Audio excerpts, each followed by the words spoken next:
going over the commander cards that are most worth buying for the month of March. And if you stick around all the way to the end of the video, we're going to talk about our speculation game, what cards we're personally speculating on. I'm Mia, and I like eating a vegetable at least once a day. I'm Beezy. I do some long intros sometimes. We're the Nitpicking Nerds, sponsored by Card Kingdom, the best place to buy and sell your cards. We wanted to test out the sell feature. I'm selling a bunch of cards on Card Kingdom right now, and I love it. It's super fast. You load up the cards, build up your list. It saves also. I've had other websites where I try to build up a sell, portfolio of things to try to sell. And then, 5 minutes later it refreshes, or I close the computer and then I go back to it and it's not there. It's ridiculous. They will pay you in credit or through PayPal, so direct cash. So go check it out right now. And just remember, if you buy singles on their site, it's free shipping over $50.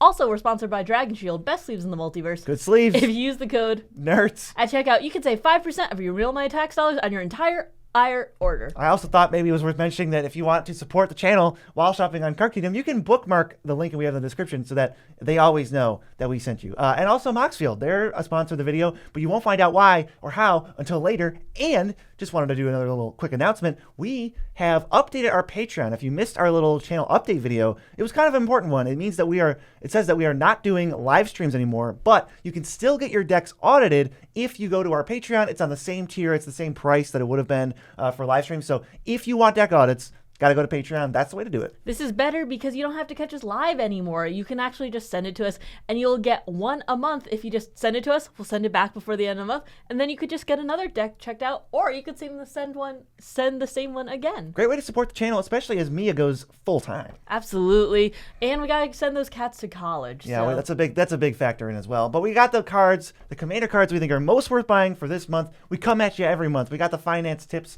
we got the EDH know-how, and we're gonna talk about cards that we just think are 100% worth their price. We're not getting into cards that are like, you have to speculate on it to buy 50 of them. We'll do a little spec talk at the end, but this is just, they're 100% worth your price. If you buy like 3 of these, I think they'll have homes in your decks. They'll be great. The first one is Kodama of the East Tree at $3.50 for green for a 6/6 with reach and partner. Whenever another permanent ETB is under your control, if it wasn't put on the battlefield with this ability, you can put a permanent card with equal or lesser mana value from your hand onto the battlefield.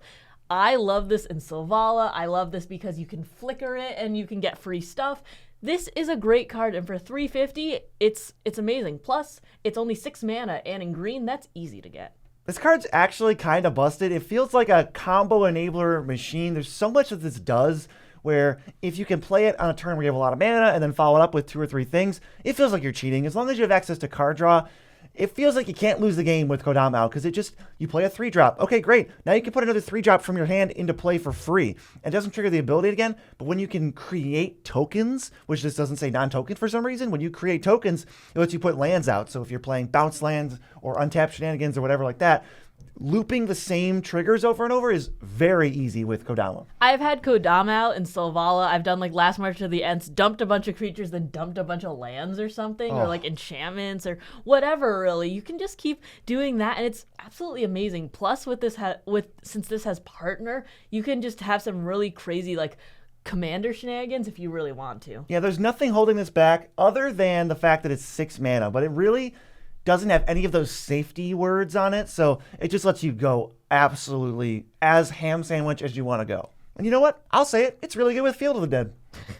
I think a lot of things are really good with Field of the Dead, but this is incredibly powerful. Being able to get this down on turn like 3 or 4, especially if you can ramp really hard in green, it's a really good both value piece, good as a commander, with a partner, and just overall just good in that 6-drop spot. Yeah, I think you really need to play it with card draw. So get your Beast Whisperers and your Great Henges and stuff, and then you just rip through your whole deck, basically. It'll be easy and really fun, too. The next card is Bolas' Citadel at $5. 3 black for an artifact. You can look at the top card of your library at any time. You can play lands and cast spells from the top. If you cast a spell this way, you pay life instead of mana for its cost. If you tap it and sack 10 non-land permanents, each opponent loses 10 life. This can be great as a finisher if you need to just ding someone for the last 10 life, or if you have sacrifice like payoffs, or just because we start with 40 life and we're going to use it, we can use it to cast spells too. Yeah, you just get a ridiculous mana advantage the turn you play this. Obviously, you want to probably play this on without ramp, you want to play it on turn 7 because you want to play Citadel and then not have major land drops so that whenever you hit a land,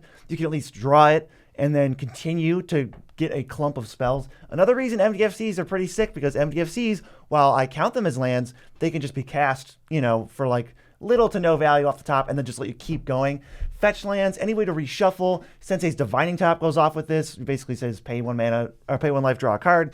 But this is huge mana advantage to the point where you play Bolas the Citadel, you cast 3, 4, 5 spells off of it, even in a fair scenario, without gaining life. Now your opponents are in the spot where they have to answer Bolas the Citadel, but you just developed your board and cast a bunch of other threats that are not that. So you guaranteed are going to like fly into first place. This is amazing in so many synergies. This is great in your Ashnod deck, because even though that's a $100 deck, this makes up 1/20th of it. It's really great because he has so many Power Stones. This is great, and you could like sack those. This is great in my Edgar deck because I have life gain there, so it's easy. Tokens, yeah. In tokens, it's easy to keep that engine going. And it's great if you have anything that tutors directly to the top. If you have like Divining Top combos or whatever, this can really have a home in those decks. Yeah, Bolas the Citadel, I mean, I don't know if you need me to tell you that Bolas the Citadel absolutely slaps, but at $5, it's completely worth it. It's a card that can dominate games. I would say basically by itself. We're going to go to the next one. It's Wirewood Symbiote, a card we have not talked about yet on the Most Worth Buying series. $2.80 for a 1/1 insect for green. Return an elf you control to its owner's hand, untap target creature, activate only once each turn. They're never going to print a card like this again because it's really bizarre.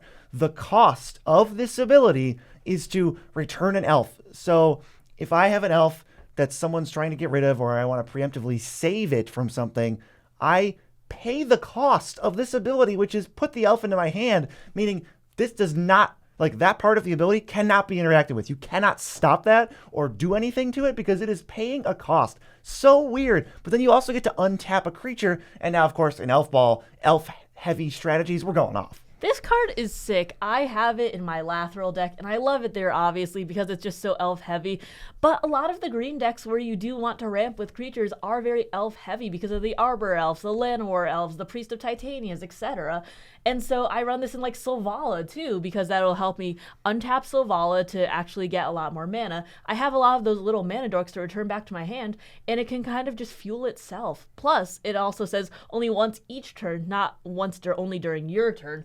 So if you can do this multiple times or get effects on other people's turns, you can get this in theory like four turns around in a cycle. Yeah, I've had Wirewood Symbiotes out because I love playing elves, and so does Mia. I've had them out where I have a dominating board position because of the symbiote. But now I am threatened by a board wipe. I know there's a board wipe coming for me because I need to be answered or I'm going to win. So I just go on my turn, return something, don't play it. Next turn, if they don't play a board wipe, return something, and then I just keep returning one thing. And now the board wipe gets less and less juicy, and I'm just going to replay more and more things. And there's also kind of some like weird combos with this card where if you can somehow make Wirewood Symbiote an elf because it is not an elf, you can return it and untap a creature, and if that creature makes mana, you can just keep playing Wirewood Symbiote for free and generate infinite mana. This thing does a lot. I don't think it's only an elf ball card, so consider this if you've got a lot of mana dorks or like your commander's an elf that makes mana or taps or something. Consider that, but this thing just is absurd. I remember you showed me your elf deck, and I was like, oh my god, you don't have Wirewood Symbiote? I showed you the light on that one, because now every time you play it, I'm like, oh god. It slaps so well. Like, do you have it in Svelva? I could definitely see it there. I could see it in my Galadriel deck because I'm playing so many mana dorks there. I think that if you are playing creature-based ramp, this might have a home for it if your commander untaps or you just have a lot of value untapped creatures, or if you're just trying to combo with creatures that make more mana than they actually like produce. It's not a 1-for-1. Yeah, it's also worth noting that this doesn't untap an elf, it just returns an elf. So you can untap whatever. If your commander's a squid, you can still untap it as long as you have elves to return. And I gotta give a quick shout out to my favorite elf to return with this, Elvish Visionary. It turns this Wirewood Symbiote, especially with Flash, into just card draw, which is so cool. Next on the list is Gamble at $8, 1 red for a sorcery. You search your library for a card, put that card in your hand, discard a card at random, then shuffle. This is a great play to have on turn 1 because you have the most amount of cards in your hand. You're going to be looking for that best card turn 1, and then everyone's going to be like, ooh, was that the card you wanted? Probably not, but you have something real juicy in your hand at the end. As far as red tutors, this is the only one I think in existence that is unconditional. Most of them are like, find an artifact, or most of them just don't even exist, or they're like, put an artifact in your graveyard. It's like, okay, but if I want to find any card in red, this is like your best bet. At $8, Yeah, that's worth it. This is the red demonic tutor. Or think about it this way. If you have no cards in hand and you play it, it's just red entomb. You can also get some value by entombing or, finding a card that you want to put in the graveyard. If you have like 2 cards in hand or something, that's pretty sweet. The only downside is the lower you get on cards, the worse this is. And on its face, it is card disadvantage, just like all of the enlightened tutors and mystical tutors, because it doesn't. You don't end up with the same number of cards in your hand at the end. You're down a card. I'm surprised to see it at $8 though, considering Vamp Toots is like at what, like $30 or something. I mean, maybe it's not that bad because Mystical Tutor and Enlightened Tutors are around like the 10ish range because of the reprint in was it Dom Remastered? I think so, and I think they were doing everything but Vamp at rare. Oh, so that's probably what it was. That makes sense. But this is a great pickup because if you are playing those higher powered modes, then you're going to be usually looking for tutors. And this is so unconditional and it's great in mono red or even like, places where you don't have access to black. I like it in other red decks too that just, there's plenty of red decks that just care about discarding. Riel, for whatever reason, is coming to mind. Then it's just like, oh my God, Gamble's just even more upside. I want to discard this card. Gamble's sick. It's really, really good. And this is your reminder that you can get a red tutor for $8. And I think that's worth noting because you can build a very spicy deck still on a budget. That's like one of our channel's biggest things. Gamble might be one of the best red cards in the entire format, but this next one is actually even better somehow. It's Jessica's Will at $21. Bit of a heavy price tag, but it is so worth it, especially when you consider the fact that red just cannot draw cards. It's just not a thing that red can do at all. It's 2 red for a sorcery. Choose one. If you control a commander, you can choose both. Add red for each card in target opponent's hand, or exile the top 3 cards of your library, and you can play them this turn. That, coupled with the red mana when you already have your commander, basically makes it so that you play the top 3 cards of your library for free, and it feels really good. It's so juicy. There's always one opponent like Beezy who is like obsessed with keeping 6 to 8 cards in hand at any given point. Just be careful that because if they have hexproof or they can give themselves hexproof, then that mode will fizzle. Yeah, not something to ever really consider, just something to know that if somebody, for whatever reason, has hexproof, you can't target them. Although you'll find out real quick if you cast it. This is just an amazing rate. Even like you might use the Seething Song mode if you don't have your commander to ramp something out, or you might use in the late game, you don't have your commander, but you have a bunch of mana. Fine, I'll just exile the top 3 cards and I'll play them without a bunch of free mana. I've definitely used this for only one mode, and it's been great for 3 mana, but having both feels like you won the lottery. Yeah, this thing got a reprint somewhat recently in a precon, so I know $21 is a little high for cards we put on these lists every once in a while, but I still know that when this card's $40, you're going to be kicking yourself that you didn't buy it at 21 because this thing just keeps creeping up forever. I don't know if they're going to have ample opportunity to continuously reprint this, so I would happily scoop it up at $21 if I didn't already have some. It's one of those things like the Great Henge where it's always going to be at a price that's like higher than you think, but at this point, it's like lower than it will be in the future. It's funny you mentioned the Great Henge, actually, because we have a Moxfield.com ad. This has nothing to do with the Great Henge, you fools. It has something to do with building a great deck online with Moxfield, the tool that we prefer to use. I love Moxfield. BZ and I are actually trying to bling out our decks right now, our CEDH decks, actually.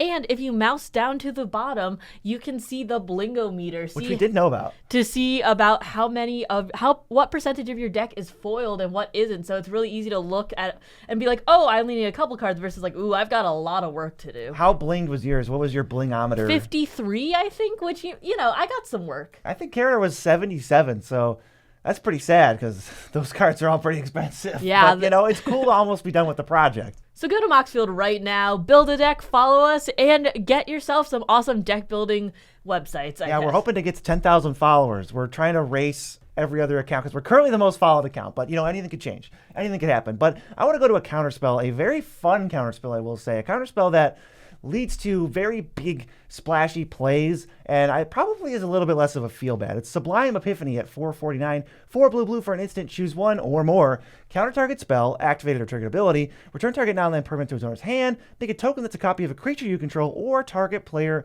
draws a card. Typically, you're going to be countering a spell, drawing a card, bouncing something, and making a token that's a copy of one of your creatures. You kind of hold up Sublime Epiphany to wait for a big spell in the stack to counter, but otherwise you could fire it off for those other 3 modes.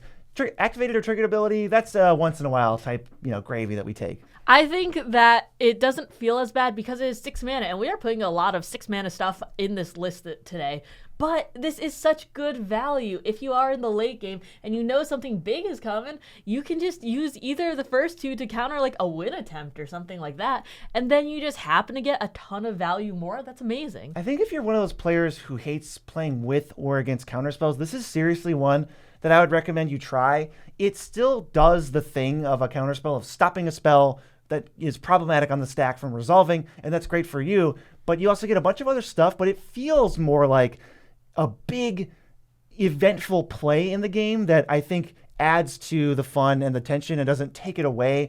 I can see how it would be frustrating when somebody taps out for an 8-mana play to just, and then somebody else just goes, blue, counter it, bleh, nothing happens. But this is like, I'm gonna do this and this and this and this, and the mana advantage is usually worse with this card because it costs 6, but you get more on the back end. I just think it makes for, I think some players will like this a lot more because it is splashy and impactful. I think even in the higher power games, though, this still can do work. You can pair this with like Torrential Gear Hulk and then get another copy of it for free and just kind of go off again. There's definitely cool things to do, but this is one of the fun counterspells. There's so many good ETBs that create a token mode will be so good. It's always good to draw cards.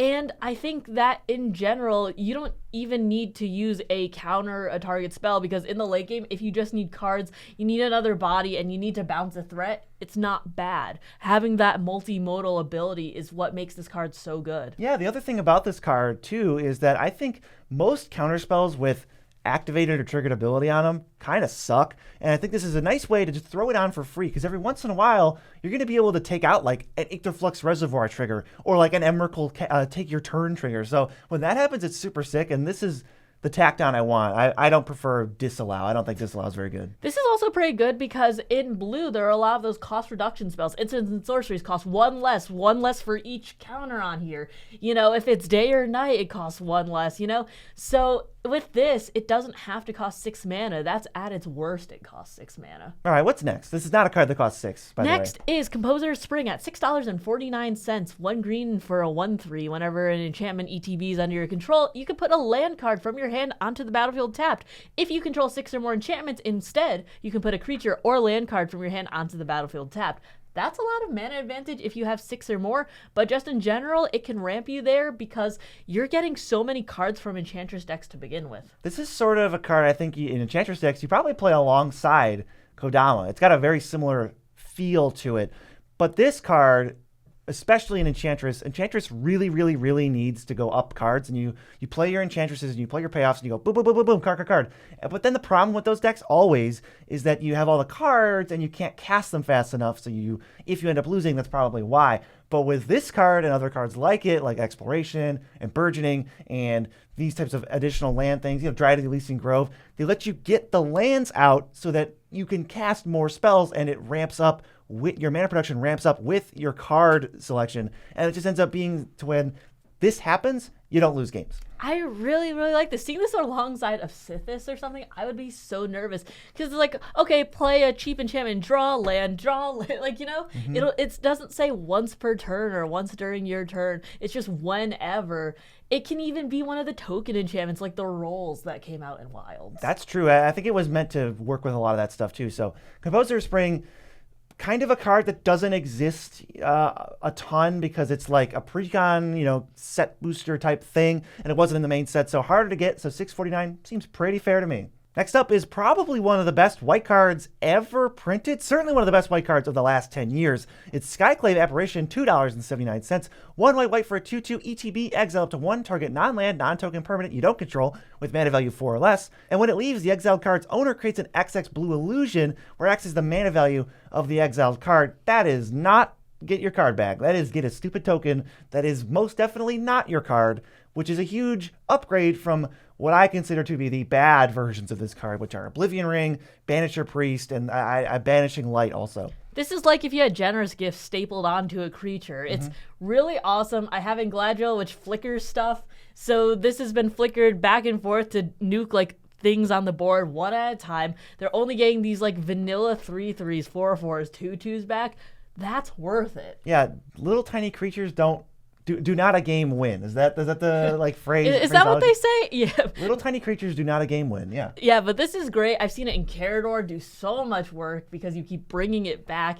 It's kind of just frustrating how much this does for 3 mana. Yeah, and the higher power you get, the higher up in power level, the more impactful this card is because the curves lower themselves as we get more competitive. So this thing works in a casual game. It'll take out mana rocks, your Thran Dynamos and like some utility creatures, and then in the mid to high power, it's taking out threats, it's taking out commanders, it's wrecking people's lives. And the other thing you can do of a card I like similar to this, which is Fiend Hunter, is respond to the ETB trigger because the 2 triggers are separate. So unlike crappy Banisher Priest, you can play this, sack it, or flicker it. Then the return trigger happens, which there's nothing exiled, so nothing happens. Then the exile trigger happens, and you get to take something out permanently. That's pretty cool. I have taken out Rhystic Study with this, Smothering Tithe with this. You've taken out some of my stuff in CEDH with this. It hurts. Yeah, I mean, when somebody, check this out, ready? When somebody exiles your permanent with Skyclave Apparition, you'd really hope that they would just give it away right back.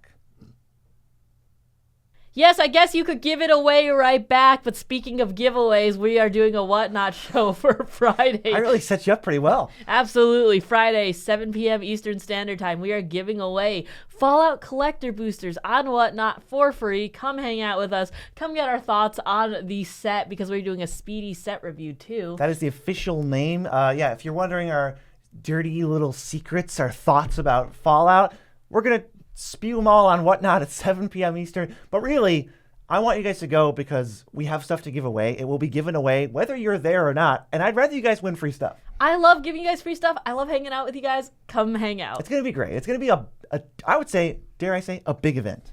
What's our next card? Actually, you know what? I want to read this one. I was like, this is one of your favorites. One of my Please. favorite Planeswalkers. Please. And I started playing this card because I liked it and for no other reason. But every time I play this card, it just sort of stays alive. Longer than it should. I don't want to say inexplicably, but overstays its welcome. It stays around longer than it should, and I'm starting to think that maybe this card doesn't suck. It's Ob Nixilis the Adversary at $5.50, 1 black-red for 3 loyalty Planeswalker. It has Casualty X. The copy isn't legendary and has starting loyalty X. Of course, that means as you cast this spell, you may sacrifice a creature with power X. When you do copy the spell, the copy becomes a token, and like I just said, it's now legendary. So what I'm doing with Ob Nixilis is I'm sacking a one power creature. You get a 1 loyalty Ob Nixilis and a 3 loyalty one. They have +1. Each opponent loses 2 life unless they discard a card. If you control a demon or devil, you gain 2 life. -2, create a 1/1 red devil that dies into dealing 1 damage. And -7, target player draws 7 cards and loses 7 life. There's a lot of ways to play this card, and there's a lot to unpack. The thing that I think is kind of backbreaking over time, if you can protect this, or people have reasons to not attack you or attack somebody else, is that the +1 just drains them over and over. That's 4 life for each opponent per turn, assuming they don't want to discard, and I would much rather them be discarding. It really hurts. I mean, usually what BZ does at least is you're going to make a copy and you're going to use the -2 on the bigger one, the +1 on the smaller one, so that you gain the life and every opponent will either get drained or discarded. It really depends on how much card advantage they have. And most times I think I've seen this do like 6 to 10 damage per opponent because it's never the most important thing on the field. Never. And usually there's one big opponent that's going to be a threat. So usually attacking them like, oh, I hope you die. And BZ over here like, I don't know, +1, 4 damage to each of you per turn. Like, yeah, usually doesn't feel good. That's all I ever do is I -2, the one that's on 3. So then I just plus forever and just start gaining life because I have this devil. I found that the devil tends to hold people back if they have a really good 1 toughness creature, because if they attack my Ob Nixilis, I'm going to chump and I'm going to kill their thing with 1 toughness if they don't want to die, like Esper Sentinel or something. So that holds it back a little bit, and the plussing over and over, I found that the Monarchy, people would rather just draw a card than attack an Ob Nixilis, which is fair, but it just means that he sticks around and just keeps doing that stupid +1. And there's even other ways to do it that I don't even try to do this, but if you have a 7-power creature later in the game, you sack it to the casualty, then you can either draw 7 and lose 7, which is great, or force someone to do that if they were going to die from it. This is sneakily like pretty dangerous if you are playing the like attrition game. So I would try it if you are in that type of deal, if you have sacrifice outlets, or I guess if you have bigger creatures and you can feed into that -7, that could be a pretty good card advantage later in the game. Okay, hear me out. Dargo Casket Commanders, Ob Nixilis in your deck, because Dargo's 7 power. You love Dargo so much. I love Dargo. I was like, busted. Dargo's really cool, but that's just gonna be like, okay, so I have 6 Carador so decks, many Dargo and decks. I've built another Dargo deck, but get this. This time he has a different partner, so it's a different deck. It's gonna be so different. I think for $5.50, give out Nixos a shot. He's actually kind of annoying, and he comes down cheap. And I think as soon as you plus like 3 times, so if you untap with him once, which is not unheard of with a 3-mana Planeswalker that protects itself, you can deal 6 to each opponent. It just sort of adds up, like a group slug kind of end Like the a game. Mogus type yeah, like a deal? Mogus, or like it definitely progresses the game further. Let's put it that way. I'm not gonna lie. I thought you were gonna say for $5.50, go buy Dargo instead. Now Dargo's even cheaper. Our next spell is Rapid Hybridization at $4. Blue for an instant, destroy target creature, can't be regenerated. That creature's controller creates a 3/3 green frog lizard creature token. Lots of words there, but destroying creatures in blue? Not that easy to do, so this makes it pretty important. Blue is supposed to be the color that's bad at answering creatures, which it is, because in a 1v1 game, destroying a creature and giving them a 3/3 doesn't really help you get beaten up less. But in a 4-player game, with just the different dynamic and the extra players, it ends up not mattering much. So blue is actually a color that can answer creatures pretty well because of a small selection of cards like Rapid Hybridization, Pongify, Reality Shift, and Resculpt. Kind of weird that it ended up working out that way, but it just kind of does.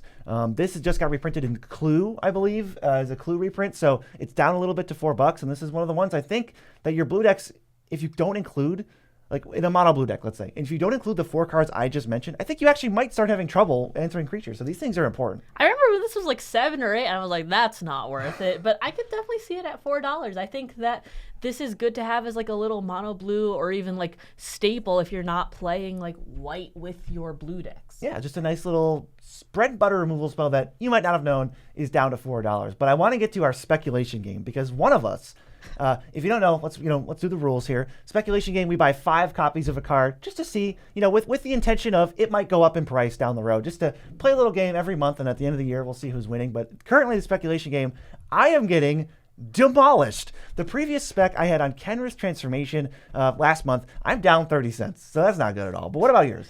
I am up $4.20. I got Unexplained Absence at $1.29, and it is up to like about $6 right now, which is amazing. We actually, after my spec, because we play a lot of white between the two of us, and we only play Commander for the most part, we bought an extra 8, and so we are up like $40-ish total. Yeah, we do share cards, but in this speculation game, I'm beating because him. we love to compete. I am getting crushed. So my speculation for this month is Sicarian Infiltrator at $1.49. It's a flash 1/2 for 3 with Squad 2, and it enters and draws a card.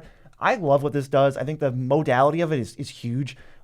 You can cantrip it pretty quick as a 3-mana 1/2 draw card. Whatever, that's kind of low power. But that's nice to have that option because usually you play it for 5, like a Mole Drifter, get 2 bodies, draw 2 cards. Then obviously it scales with the game from there, and it's an artifact, which is like definitely helpful for various things. And I think to myself, when is Sicarian Infiltrator going to get reprinted? And I'm thinking quite possibly literally never. So I'm into spec for it, $1.49. I definitely agree with you. I think Squad is an awesome mechanic, and I don't see this being reprinted anytime soon because of the fact that Warhammer is a hard property to get a hold of. But I do also think that this is one of those things that can go up in price gradually over like 2 or 3 years. I'm playing a long game. Yes, this doesn't seem like an end of the year game. This seems like a 3 years away game. No. I'm not here for the next month value, but in 8 months, talk to me. I think I'll see you in 8 years and then I'll talk to you. Okay. But mine is Contaminated Drink. It is from the Fallout set, so I am playing to the thought of like this will be hard to be reprinted later because I don't see them bringing back rad counters anytime soon. That's true. Rad counters, just like Sicarian Infiltrator, Sicarian I think is a Warhammer Strictly thing. Warhammer, And I so think. rad, is it ever coming back? I don't know, but you're still capitalizing on potential new hype as the set just came out. I think so. It is 35 cents right now. It is at the base floor of what Card Kingdom will sell cards at, so it is at the cheapest. I can't go down anymore, so it can only go up stonks. But I'm ready to see. Contaminated Drink is X blue and a black for an instance. It says draw X cards, then you get half X rad counters, rounded up. So I don't see rad counters coming back that much. I think this is a good draw engine if you can run Dimir And in general, just at instant speed too, if you just have some mana lying around, not bad. Curious to see who wins on this one. Check out last month's video for most worth buying to A, see really cool cards that are worth buying for your decks, and B, see who won that spec.